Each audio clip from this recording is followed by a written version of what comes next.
और इस समय की बड़ी खबर आपको बता दें, एनसीपी से बगावत करके शिंदे सरकार में शपथ लेने वाले अजीत पवार सहित एनसीपी के 9 विधायकों को प्रदेश एनसीपी ने अयोग्यता का नोटिस थमा दिया है। पार्टी की अनुशासन समिति ने प्रस्ताव पास किया है कि 9 विधायकों को पार्टी विरोधी गतिविधि की वजह से अयोग्य ठहराया जाए। एनसीपी की ओर से यह भी कहा जा रहा है कि इन विधायकों की अयोग्य ठहराने की प्रक्रिया शुरू कर दी गई है। तो मंत्री बने 9 एमएलए के खिलाफ ये प्रस्ताव पारित किया गया है। एनसीपी कह रही है कि ये अयोग्य हैं, इनके पास विधायक रहने की जो योग्यता होती है उसको अब अयोग्य करार दे दिया गया है। एनसीपी ने ये प्रस्ताव पारित कर दिया है। लेकिन यहाँ पर गौर करने वाली बात यह है कि विधानसभा के स्पीकर क्या रुख अपनाते हैं, क्योंकि जिस समय एकनाथ शिंदे गुट अलग हुआ था शिवसेना से, उस समय भी यही बात सामने आ रही थी कि जो लोग टूटे हैं, जो टूटे हुए विधायक है, वो अयोग्य साबित कर दिए जाएंगे। लेकिन एक बार ऊंट जो है वो दूसरी करवट बैठा और वो जो जितने विधायक एकनाथ शिंदे के साथ गए थे उनमें से कुछ मंत्री बने और एकनाथ शिंदे मुख्यमंत्री बने। हालांकि ये पूरा मामला सुप्रीम कोर्ट पहुंचा। सुप्रीम कोर्ट ने अब आदेश दिया कि स्पीकर सही फैसले को दोबारा एक बार उसकी व्याख्या करे और अब शिवसेना का वो पूरा विवाद खत्म हो पाता उससे पहले महाराष्ट्र में ये एनसीपी में फूट।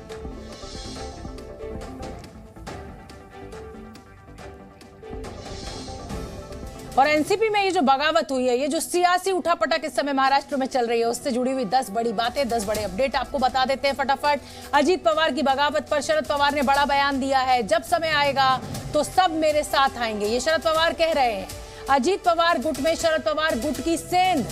एनसीपी सांसद अमोल कोले बोले, मैं शरद पवार के साथ। मैं आपको बता दूं कि एनसीपी सांसद अमोल कोले शपथ ग्रहण समारोह में दिखाई दिए थे और अब वो वापस शरद पवार गुट में वापस आ गए अजीत पवार को छोड़कर। फडणवीस के साथ अजीत पवार प्रफुल्ल पटेल की बैठक, सिर्फ 9 बाकी हमारे साथ, ये जयंत पाटिल कह रहे हैं जो कि अभी शरद गुट में है। उधर बागियों पर कार्रवाई के लिए स्पीकर को चिट्ठी लिखी है, ये जयंत पाटिल कह रहे हैं। अजीत पवार गुट का दावा, हमारे साथ 40 प्लस विधायक हैं। ये शरद पवार का पॉलिटिकल ड्रामा है। ये एमएनएस के प्रमुख राज ठाकरे कह रहे हैं और जिसकी ज्यादा संख्या उसका नेता विपक्ष होगा, ये कांग्रेस के बाला साहब थोराट कह रहे हैं। मुंबई से ज्यादा अपडेट लिए हुए जी न्यूज संवाददाता अंकुर त्यागी हमारे साथ जुड़ रहे हैं। अंकुर, आप देख ही रहे हैं कि इस तरीके का सियासी घमासान मचा हुआ है और ये कुछ नया नहीं है। महाराष्ट्र मुझे लग रहा है कि एक सियासी अखाड़ा बन गया है, कभी कोई पार्टी टूटती है, कभी कोई पार्टी टूटती है।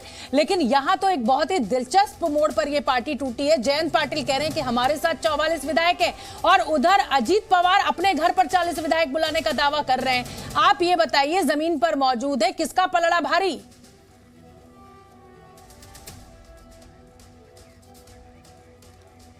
फोन लाइन मेरी कट गई है, मेरी आवाज नहीं पहुंची अंकुर तक। लेकिन आप ये देखिए, 5 बड़ी बातें हम आपको बता रहे हैं। सत्ता का दुरुपयोग हुआ, ये शरद पवार सीधा सीधा आरोप लगा रहे हैं। कुछ अजीत समर्थकों ने फोन भी किया। अंकुर त्यागी का मैं एक बार फिर से फटाफट रुक कर लेती हूँ। अंकुर हमारे साथ लाइव जुड़ रहे हैं। अंकुर, जो ये उठापटक चल रही है, कोई कह रहा है भाई जयंत पाटिल कह रहे हैं कि हमारे साथ 44 विधायक है, उधर अजीत पवार अपने घर पर कह रहे हैं कि 40 विधायक आ गए, आप जमीन पर मौजूद है, किसका पलड़ा भारी?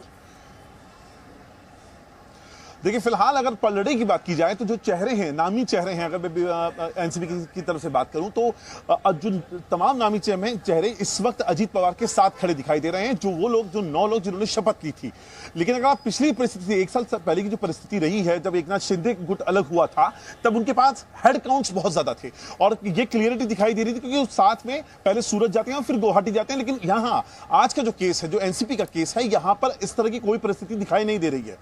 अब जो अजीत पवार हैं, उन्होंने अपने 8 लोगों को, जो बड़े नामी चेहरे हैं, जैसे प्रफुल्ल पटेल हुए या फिर अनिल पाटिल हुए या फिर अदिति तटकरे हुई, ये तमाम जो चेहरे हैं उनके साथ जरूर शपथ ली है। लेकिन हेड काउंट को लेकर बहुत ज्यादा कंफ्यूजन बना हुआ है।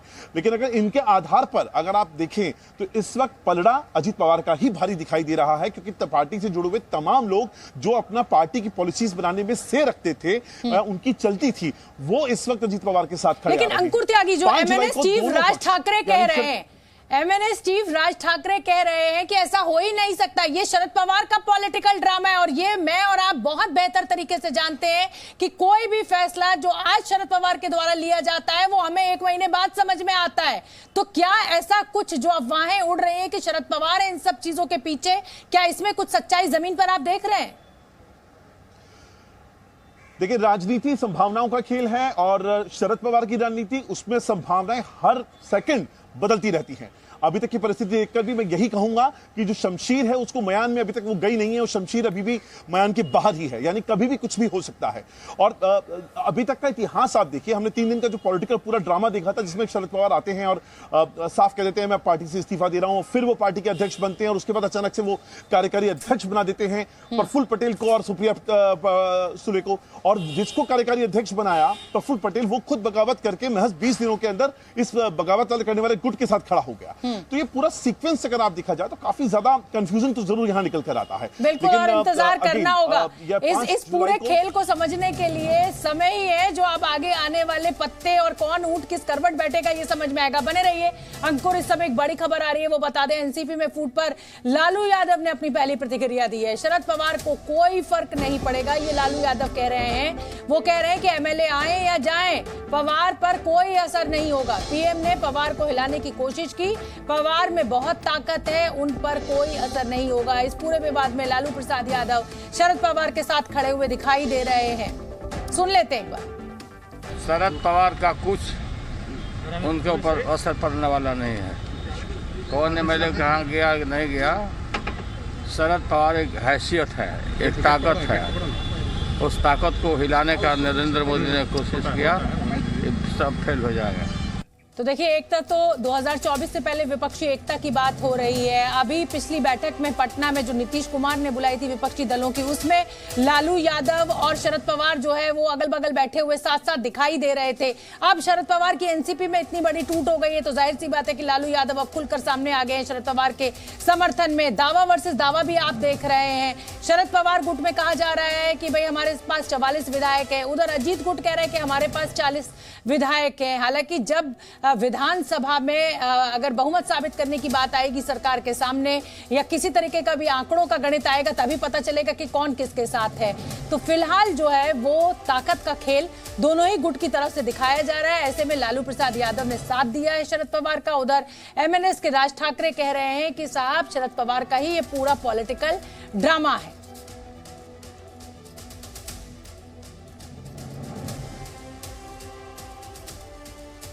तो फिलहाल चाचा भतीजे की लड़ाई खुलकर सामने आई और कहा यह भी जा रहा था कि शरद पवार से नाराजगी है जिस तरीके से सुप्रिया सूले को कार्यकारी अध्यक्ष बना दिया गया, लेकिन प्रफुल्ल पटेल भी उनके साथ अध्यक्ष थे, तो फिर आखिर वो क्यों रूठे।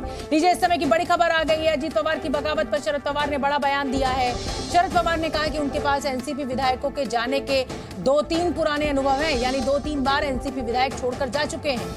शरद पवार का दावा है कि आगे नतीजे बेहतर होंगे। शरद पवार कह रहे हैं कि जयंत पाटिल एनसीपी के प्रदेश अध्यक्ष हैं और वो ही उन विधायकों पर सही फैसला लेंगे जिन्होंने कल मंत्री पद की शपथ ली है।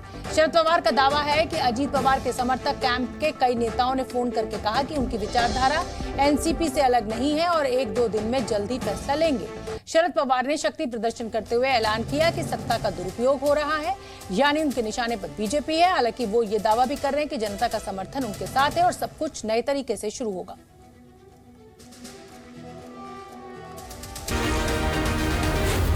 Zee News.